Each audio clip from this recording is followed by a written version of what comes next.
সুপ্রিয় দর্শক, আসসালামু আলাইকুম। আপনাদের সবাইকে স্বাগত জানাচ্ছি এখনকার আলোচনায়। আপনাদের সঙ্গে আছি আমি সিরাজুল ইসলাম। দর্শক, পাকিস্তানের সেনাপ্রধান সর্বশেষ খবর অনুযায়ী ইরানে গেছে এবং ইরানের গুরুত্বপূর্ণ কর্মকর্তাদের সাথে তিনি বৈঠক করবেন। কথাটা ছিল এই যে পাকিস্তানের সেনাপ্রধান তখনই ইরানে যাবেন যখন এই চুক্তির সম্ভাবনা জোরদার হবে বা দুই পক্ষ একটা সমঝোতায় আসতে চায়, এইরকম একটা সম্ভাবনা তৈরি হবে। তাহলে এখানে প্রশ্ন আসছে, আসিম মুনির যে ইরানে গেছেন তাহলে কি দুই পক্ষ আসলে চুক্তির কাছাকাছি এসেছে বা দুই পক্ষের ভেতরে সমঝোতা তৈরি হবে এমন কোনো পরিস্থিতি সৃষ্টি হয়েছে? এদিকে পাকিস্তানের প্রধানমন্ত্রী শাহবাজ শরীফ আগামী 23 তারিখ অর্থাৎ রোববার চীন সফরে যাবেন। সম্ভবত 3 দিন সফর করবেন তিনি। এই সফরের উদ্দেশ্যই বা কী? তার আগেই কি আমেরিকা এবং ইরানের ভেতরে আলোচনার সম্ভাবনা আছে, নাকি শাহবাজ শরীফ চীন থেকে ফিরে এসে আলোচনায় বসতে পারেন? এদিকে ডোনাল্ড ট্রাম্পের ছেলের বিয়ে, অথচ ডোনাল্ড ট্রাম্প সেই বিয়ের অনুষ্ঠানে যাবেন না। তারই বা কারণ কি? বিয়ের অনুষ্ঠানে না যাওয়ার সাথে কি এই আলোচনার বা ইরান পরিস্থিতির কোনো সম্পর্ক আছে কি না, অনেকে প্রশ্ন করছেন। এই অবস্থায় বর্তমানে যে পরিস্থিতি বিরাজ করছে তা কি প্রকৃতপক্ষে একটি শান্তি চুক্তির ইঙ্গিত, নাকি প্রচণ্ড যুদ্ধ শুরুর আগে নীরব অবস্থান? সুপ্রিয় দর্শক, এসব বিষয় নিয়েই এখনকার ভিডিওতে আমি আলোচনা করব। আশা করি আপনারা শেষ পর্যন্ত সঙ্গে থাকবেন, আর ভিডিও ভালো লাগলে লাইক কমেন্ট শেয়ার করবেন এবং চ্যানেলটি সাবস্ক্রাইব করে সাথেই থাকবেন। দর্শক, চলুন বিস্তারিত আলোচনায় চলে যাই। আমি দুপুরের ভিডিওতে বলেছিলাম যে পাকিস্তানের সেনাপ্রধান ফিল্ড মার্শাল আসিম মুনির ইরান সফরে গেছেন। বিষয়টা কিন্তু কোনো পক্ষ থেকেই পরিষ্কার করে বলা হচ্ছিল না, কিন্তু শেষ পর্যন্ত স্বীকার করা হয়েছে পাকিস্তানের গণমাধ্যমে এবং ইরানের গণমাধ্যমে এসেছে যে আসিম মুনির ইরানে পৌঁছেছেন এবং ইরানে পৌঁছানোর পরে তিনি গুরুত্বপূর্ণ কর্মকর্তাদের সাথে বৈঠক করবেন। গুরুত্বপূর্ণ কর্মকর্তা বলতে আমি যতদূর যা বুঝেছি, সম্ভবত তিনি স্পিকার বাকের কলিবফ, আইআরজিসির প্রধান জেনারেল আহমদ ওয়াহিদি, পররাষ্ট্রমন্ত্রী আব্বাস আরাকচি, এমনকি প্রেসিডেন্ট মাসুদ পেজেশকিয়ানের সাথেও আলোচনা করতে পারেন তিনি। আসিম মুনিরের ইরান সফরের ব্যাপারে আগে থেকেই বলা হচ্ছিল যে তিনি তখনই ইরানে যাবেন যখন দুই পক্ষ তাদের ভেতরকার গ্যাপ অনেকটা কমিয়ে আনতে পারবে এবং একটা চুক্তির সত্যিকারের সম্ভাবনা তৈরি হবে। তার মানে হচ্ছে যে বারবার যাওয়া আসা কিন্তু আলোচনাই হচ্ছে না, চুক্তি হচ্ছে না, এটা নিয়ে তার জন্য একটা মান সম্মানের ব্যাপার এবং দেশের সর্বোচ্চ সেনা কর্মকর্তা তিনি, এটা একটা ঝামেলার ব্যাপার। পাকিস্তানের সামরিক বাহিনীর ভাবমর্যাদার প্রশ্নও এসে যাবে। এই জায়গা থেকে তিনি এমন একটা পরিস্থিতিতে ইরান সফরে যাবেন যে সফর থেকে একটা ভালো রেজাল্ট আসতে পারে। তো তিনি সফরে গেলেন এবং এই খবর এখন সব পত্রপত্রিকা, সব গণমাধ্যমে এসেছে। এই জায়গায় প্রথম প্রশ্ন আসছে, তাহলে কি ইরান এবং আমেরিকা এমন কোন অবস্থায় পৌঁছেছে যেখান থেকে বলা যায় যে দুই পক্ষের মধ্যে একটা চুক্তির সম্ভাবনা আছে, অথবা দুই পক্ষ কি এমন একটা পজিশন এসেছে যেখান থেকে একটা সমঝোতা হতে পারে, বা এই প্রাথমিক বৈঠক হয়তো হলো ইসলামাবাদে, এরপর আরও দু একটা বৈঠকের পরে হয়তো সমস্যার সমাধান হবে, তার মানে একটা চুক্তি হবে, এরকম কি মনে হয়? আমি বলি, আমেরিকা ইরানকে যে সর্বশেষ যে প্রস্তাব দিয়েছে তাতে একদম পরিষ্কার যে ইরান একটা মাত্র পরমাণু স্থাপনা রাখতে পারবে, তার হাতে যে সমৃদ্ধ ইউরেনিয়াম আছে তা ইরানের ভিতরে রাখতে পারবে না, আমেরিকা অথবা রাশিয়া বা তৃতীয় পক্ষ কারোর কাছে দিয়ে দিতে হবে। একেবারে সর্বশেষ সেখানে সম্ভবত একটা ইঙ্গিত আছে যে একেবারেই যদি না হয় তাহলে ইরানের মাটিতে থাকতে পারে, কিন্তু আন্তর্জাতিক কোনো সংস্থার তত্ত্বাবধানে তাদের দায়িত্বে। তারপরে হরমুজ প্রণালী স্বাধীন মুক্ত করে দিতে হবে। সেখানে যদি কন্ট্রোলিংয়ের কোনো ব্যবস্থাই করতে হয় তাহলে আমেরিকা এবং ইরান যৌথভাবে মিলেমিশে সেটা করবে। এরপরে ইরানকে যুদ্ধের কোনো ক্ষতিপূরণ দেওয়া হবে না। তারপরে ইরানের উপরে যে নিষেধাজ্ঞা আছে বা ইরানের যে সমস্ত সম্পদ আটক আছে, বিভিন্ন দেশে বাজেয়াপ্ত করা আছে, সেইগুলো আস্তে আস্তে ধীরে ধীরে ছাড়বে এবং যুদ্ধ বন্ধ হবে কীভাবে, সে সমস্ত নিয়েও আলোচনা হবে। এখন প্রশ্ন হচ্ছে, ইরানের খুব গুরুত্বপূর্ণ কয়েকটা দাবি আছে, যে দাবিতে ইরান কোনো মতেই ছাড় দিতে পারবে না, এবং সেটা গতকাল ইরানের সর্বোচ্চ নেতা অনেকটা ক্লিয়ার করেছেন। তার ভিতরে একটা হচ্ছে সমৃদ্ধ ইউরেনিয়াম ইরানের মাটিতেই থাকবে, এটা কেউ নিতে পারবে না, কাউকে দেয়া হবে না। এরপরে ইরানের পরমাণু কর্মসূচি বন্ধ করা, আমেরিকা যে প্রস্তাব দিয়েছে কার্যত তার মাধ্যমে ইরানের পরমাণু কর্মসূচি বন্ধ হয়ে যায়। ইরানের পরমাণু কর্মসূচি ইরান বন্ধ করবে বলে আমার বিশ্বাস হয় না, কারণ এইখানে কোনো মতেই সমঝোতা হওয়ার সম্ভাবনা নেই। এটা স্বাধীনতা, সার্বভৌমত্ব এবং তাদের মানমর্যাদার প্রশ্ন হিসেবে দেখে, এবং তারা তো বলছে যে এই পরমাণু কর্মসূচি বন্ধ করবে না, সমৃদ্ধ ইউরেনিয়াম কাউকে দেবে না বলেই তো যুদ্ধ হইল। তো যুদ্ধই যখন হলো, এবং যুদ্ধ করে তো ইরানের পরমাণু কর্মসূচি বন্ধ করতে পারেনি, এবং ইরানের ইউরেনিয়াম, সমৃদ্ধ ইউরেনিয়াম নিয়ে নিতে পারেনি, বরং ইরানের ইউরেনিয়াম ছিনতাই করতে গিয়ে বিপদে পড়েছে। তাহলে ইরান কেন আলোচনা টেবিলে গিয়ে সেগুলো আমেরিকার হাতে তুলে দেবে এবং বন্ধ করতে রাজি হবে পরমাণু কর্মসূচি? ফলে এই জায়গায় কিভাবে ইরান এবং আমেরিকার ভেতরে সমঝোতা হবে আমি পরিষ্কার না। আপনারা কেউ পরিষ্কার কিনা আমি জানি না, আপনারা বলতে পারেন এই ব্যাপারে পরিষ্কার ধারণা আছে কিনা যে এইভাবে হতে পারে, আপনারা মতামত দিতে পারেন। যাই হোক, এরপরে আসি হরমুজ প্রণালীর ব্যাপারে। হরমুজ প্রণালীর ব্যাপারে ইরানের একেবারে পরিষ্কার বক্তব্য সর্বোচ্চ নেতার পক্ষ থেকে এসেছে। এখানে একটা কথা মনে রাখতে হবে, সর্বোচ্চ নেতা যখন কোনো কথা বলেন সেই কথা কিন্তু মোটামুটি একদম চূড়ান্ত কথা, তারপর আর কোনো কথা নেই। এবং আপনাদেরকে আমি একটা কথা মানে খুব ক্লিয়ারলি জানিয়ে দিতে চাই, ইরানের সর্বোচ্চ নেতা কিন্তু খুব আপোষকামী লোক না, যে এখন এক কথা বলো ডোনাল্ড ট্রাম্পের মতো, আর কালকে আবার আর এক কথা বলো, কিংবা 1 ঘন্টা পরে আর এক কথা বলো। Not that. তিনি যা বলবেন সেটা বুঝে শুনে বলবেন, এবং যা বলবেন সেটা আবার ওন করবেন এবং সেটা ধরে রাখার চেষ্টা করবেন। সেক্ষেত্রে পরমাণু কর্মসূচি ইরানে যেহেতু মৌলিক অধিকার, তাদের জাতি হিসেবে এটা তারা রাইট, তাদের এই অধিকার আছে, এবং এটা কোনো মতেই স্বাধীনতার সার্বভৌমত্বের প্রতীক, যেহেতু কোনো মতে এটা কাউকে দেবে না এবং বন্ধ করবে না। এবং হরমুজ প্রণালীর ব্যাপারেও ইরানের সর্বোচ্চ নেতার বক্তব্য যে এটা আর আগের অবস্থায় ফেরত যাবে না। আইআরজিসির বক্তব্য, আইআরজিসি খুব ইম্পর্ট্যান্ট একটা পার্ট ইরানের। আইআরজিসি কি?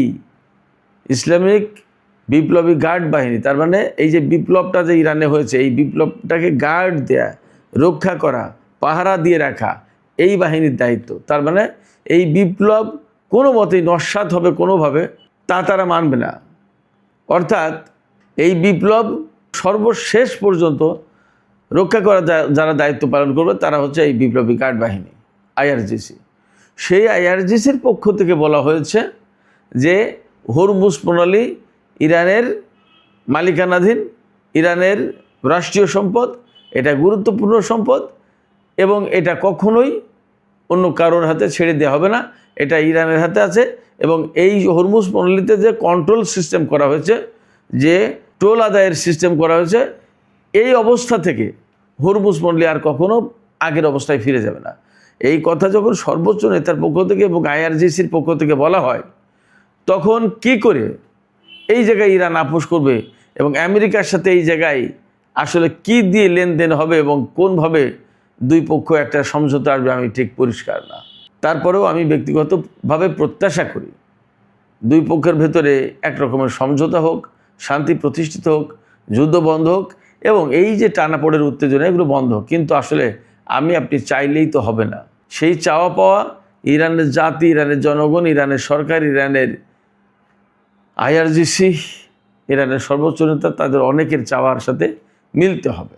তো যাই হোক, পাকিস্তানের সেনাপ্রধান যখন ইরানে, তখন কাতারের একটি প্রতিনিধি দলও ইরান সফরে গেছে। কাতারের প্রতিনিধি দলকে উল্লেখ করছে এই কারণে, তারাও গুরুত্বপূর্ণ এই কারণে যে কাতারের সাথে ইরানের সম্পর্ক খুব ভালো। আবার কাতারে তো সেনকমের প্রধান, বিমান ঘাঁটি প্রধান, সদর দপ্তর উপস্থিত এখানে। অ্যাট দ্য সেম টাইম এই কাতার আফগানিস্তান থেকে মার্কিন সৈন্য প্রত্যাহারের ব্যাপারে তালেবানদের সাথে যে আলোচনা হয়েছিল, কাতার মধ্যস্থতা করেছিল। তার মানে ভালো একটা ডেলিগেশন, আলোচনার একটা ভালো ডেলিগেশন থাকতে পারে, এটা অসম্ভব কিছু না। সেই জায়গায় কাতারের একটা ডেলিগেশন টিম গেছে ইরানে। তার মানে হচ্ছে কাতার এবং পাকিস্তান তুরস্ক এরা তো এক লাইনের থেকে কাজ করছে, এখানে হয়তো একটা ডেভেলপমেন্ট আছে, বাট সেই ডেভেলপমেন্টটা কীভাবে, আমি আবারও প্রশ্ন তুলছি, সেই ডেভেলপমেন্টটা কীভাবে, এটা কঠিন ব্যাপার, বলা মুশকিল। দেখুন, ডোনাল্ড ট্রাম্পের ছেলের বিয়ে, বড় ছেলের বিয়ে, ডোনাল্ড ট্রাম্প জুনিয়র, তার বিয়ে। এর আগে অবশ্যই তিনি একটা বিয়ে করেছিলেন, সেই বিয়ের ছাড়াছাড়ি হয়ে গেছে, নতুন বিয়ে। এই বিয়েতে ডোনাল্ড ট্রাম্পের থাকার কথা তো, স্বাভাবিকভাবে ভাদার তো, কিন্তু ডোনাল্ড ট্রাম্প থাকবেন না। সাংবাদিকরা ডোনাল্ড ট্রাম্পকে গতকালকে প্রশ্ন করেছিলেন এই ব্যাপারে, যে আপনার বড় ছেলের বিয়ে বাহামাস দ্বীপপুঞ্জ হবে বিয়েটা, তো এই যে বড় ছেলের বিয়ে আপনি সেখানে থাকবেন কিনা, তাতে খানিকটা গুজামিল দিয়ে কোনো রকম এড়িয়ে যাওয়ার মতো করে কোনো রকম একটা উত্তর দিয়েছেন। তিনি বলেছেন যে আমি থাকার চেষ্টা করব, কিন্তু ছেলে চায় না যে আমি থাকি, বা আমি থাকলে কি হয়, আবার ইরান পরিস্থিতি রয়েছে, সব কিছু মিলে দেখা যাক, আমি থাকার চেষ্টা করব, এরকম কথা। পরিষ্কার কোনো কথা বলেনি। এবং ছেলের বিয়ে তো, সে দ্বিতীয় বিয়ে হোক আর তৃতীয় বিয়ে হোক, এটা তো তেমন না। এবং সে তো প্রেসিডেন্ট, ডোনাল্ড ট্রাম্প তো প্রেসিডেন্ট, তার ছেলের বিয়ে। এই জায়গায় তিনি কিন্তু ফাঁকে একটা কথা বলেই ফেলেছেন যে ইরান পরিস্থিতি রয়েছে। অনেকে বলছেন নেতানিয়াহুর সাথে যে ঝগড়াটা বা তর্ক বিতর্ক যেটা হয়েছে, সেখানে কথা কি ছিল, রোববারে ডোনাল্ড ট্রাম্প নাকি নেতানিয়াহুকে বলেছিলেন এই সপ্তাহ শুরুর প্রথম দিকেই তিনি ইরানে হামলা করবেন এবং সুনির্দিষ্ট কিছু টার্গেটে হামলা চালানো হবে। কিন্তু সেই জায়গায় সপ্তাহ পার হয়ে চলে গেছে, এর ভেতরে নেতানিয়াহুর সাথে ডোনাল্ড ট্রাম্পের ফোনে আলাপ হলো এবং সেখানে তর্ক বিতর্ক করা হলো, কারণ ডোনাল্ড ট্রাম্প তো ইরানের উপর হামলা চালানো। তাহলে একটা কথা আমরা পরিষ্কার ধারণা রাখি যে নেতানিয়াহুর মতের বাইরে যাওয়ার সাধ্য ডোনাল্ড ট্রাম্পের নেই, দুটো কারণে। একটা হচ্ছে যে আমেরিকার রাজনীতি, নির্বাচন, সমস্ত সব জায়গায় আইপ্যাকের প্রচণ্ড রকমের প্রভাব রয়েছে। আইপ্যাক হচ্ছে ইসরায়েলি লবি, এই লবিকে ইগনোর করে কোনো প্রেসিডেন্টের পক্ষে এখানে টেকা সম্ভব না। এটা গেল এক। দুই হচ্ছে নেতানিয়াহুর কাছে এপিস্টিন ফাইল রয়েছে, যে এপিস্টিন ফাইলে ডোনাল্ড ট্রাম্পের বিরুদ্ধে নানা কেলেঙ্কারির ঘটনা যুক্ত আছে। ইরানের সাথে যুদ্ধ যখন শুরু হয় তার 3-4 দিন আগে এপিস্টিন ফাইলের একটা অংশ কিন্তু প্রচার করে দিয়েছিল। প্রচার করার পরেই ডোনাল্ড ট্রাম্প ইরানের উপর হামলা চালায়, দুইটা কারণে। একটা যে আপাতত ওই যে এপিস্টিন ফাইল যেটুকু প্রচার হয়েছে এটা ধামাচাপা দেয়া, এবং আর যাতে নতুন করে প্রচার না করে, বরং ঠিক আছে এই যে ইসরায়েল তোমার জন্য আমি ইরানের উপরে হামলা চালালাম। আপনারা খেয়াল করে থাকবেন নেতানিয়াহুর যে বক্তব্য, এই যে তর্ক বিতর্ক হলো ডোনাল্ড ট্রাম্পের সাথে, সেখানে ডোনাল্ড ট্রাম্প ইরানের উপর হামলা করতে চান না, আর নেতানিয়াহু চান যে ডোনাল্ড ট্রাম্প বা আমেরিকা ইরানকে একদম শেষ করে দিক। তার কারণ কি, ওই যে নেতানিয়াহু ইরানকে হুমকি মনে করেন। তো যেহেতু নেতানিয়াহু এক রকমের চিন্তাভাবনা করছেন আর ডোনাল্ড ট্রাম্প আর এক রকমের চিন্তাভাবনা করছেন, ডোনাল্ড ট্রাম্প যদি ইরানের উপর হামলা চালাতে রাজি না হন, তাহলে এই এপিস্টিন ফাইলের আরও কিছু অংশ প্রকাশ করে দিতে পারেন। তখন ট্রাম্পের জন্য, ট্রাম্পের প্রেসিডেন্ট পদ ধরে রাখা, মান ইজ্জত ধরে রাখা, মান ইজ্জত তো খুব একটা আছে বলে অনেকে বলে না, অনেকে বলে যে ডোনাল্ড ট্রাম্পের মান ইজ্জত কোথায়। যাই হোক, তো সব কিছু মিলে ডোনাল্ড ট্রাম্প খুবই বিপদে পড়ে যেতে পারেন, সেই জায়গা থেকে ইরানের উপর আবার হামলা চালাতে পারেন।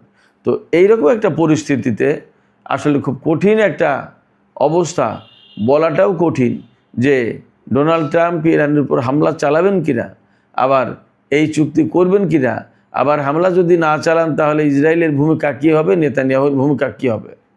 একটা কথা দেখেন পরিষ্কার, গাজায়, লেবাননে বা এই যে ইরান যুদ্ধে এত জায়গায় এত নারী, শিশু, এত কিছু নিহত হয়েছে ইসরায়েলি হামলায়, তারপরেও আমেরিকা বা পাশ্চাত্যের দেশগুলো, ইউরোপের কোনো দেশ এখন কিছু কিছু কথা বলছে, বাট আমেরিকা টোটালি মুখে তালা দেয়া, ইসরায়েলের বিরুদ্ধে একটা কথাও বলে না, বরং ইসরায়েলকে সাপোর্ট করার জন্য যা যা প্রয়োজন তার সমস্ত সব কিছু করে।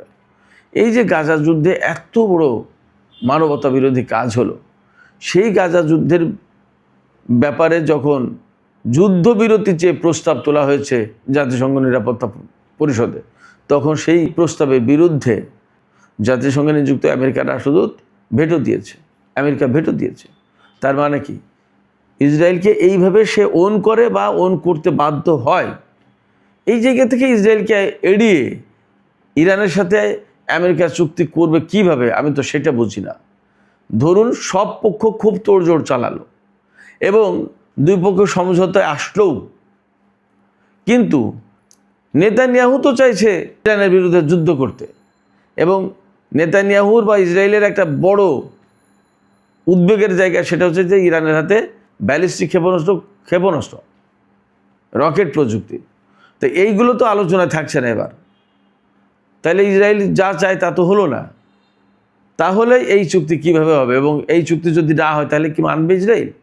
আমেরিকার সাথে ধরে নিলাম এখন ইরানের একটা চুক্তি হলো, আগেও তো হয়েছিল, তখন ইসরায়েল কিন্তু মানেনি বলে ডোনাল্ড ট্রাম্পকে দিয়ে সেই চুক্তি বাতিল করিয়েছে। এখন সেই ডোনাল্ড ট্রাম্পের সময় এমন কোনো শর্ত তো ইরান মেনে নেবে না যা ইরানের চরম বিরুদ্ধে যায়, তাহলে চুক্তিটা হয় কি করে? এই জায়গায় কেন যেন মনে হচ্ছে যে এই যে শান্ত ভাব, এই শান্ত ভাব ঝড়ের পূর্বাভাস। আবার এটাও ঠিক, এই ঝড়ে পড়তে গেলে রিপাবলিকান দলের রাজনীতি শেষ হয়ে যাবে, সামনের নির্বাচনে তাদের ভরাডুবি হবে এবং অর্থনীতির বিরাট ক্ষতি হবে। হরমুজ প্রণালী আবার চাপে পড়বে, বিশ্ব অর্থনীতি আবার মারাত্মক, এখনও মারাত্মক অবস্থার ভিতরে আছে, আরও খারাপ অবস্থার ভিতরে যাবে। তাহলে কি হবে? এই যে জটিল একটা অবস্থা, এই জটিল অবস্থার ভেতরে আসলে কূটনীতি কি বের করে আনতে পারে আমাদের সামনে, আমাদের জন্য, সেটা এখন দেখার ব্যাপার। পাকিস্তানের পক্ষ থেকে আসলে কতটা মেধা খাটিয়ে ভালো কিছু বের করে আনা সম্ভব, আমরা দেখার অপেক্ষায় থাকলাম। সুপ্রিয় দর্শক, আপনাদের কি মনে হয়? আপনাদের মতামত জানাতে পারেন। এই যে বর্তমানে যে পরিস্থিতি, এটি কি চুক্তির সম্ভাবনা নাকি ঝড়ের পূর্বাভাস? আপনাদের মতামত জানিয়ে কমেন্টে লিখতে পারেন। আর ভিডিও ভালো লাগলে লাইক কমেন্ট শেয়ার করবেন এবং চ্যানেলটি সাবস্ক্রাইব করে সাথেই থাকবেন। সুপ্রিয় দর্শক, এখনকার আলোচনা এখানেই শেষ করতে চাই। আপনারা সবাই ভালো থাকুন। আপনাদের সবাইকে অনেক অনেক ধন্যবাদ। আল্লাহ হাফেজ।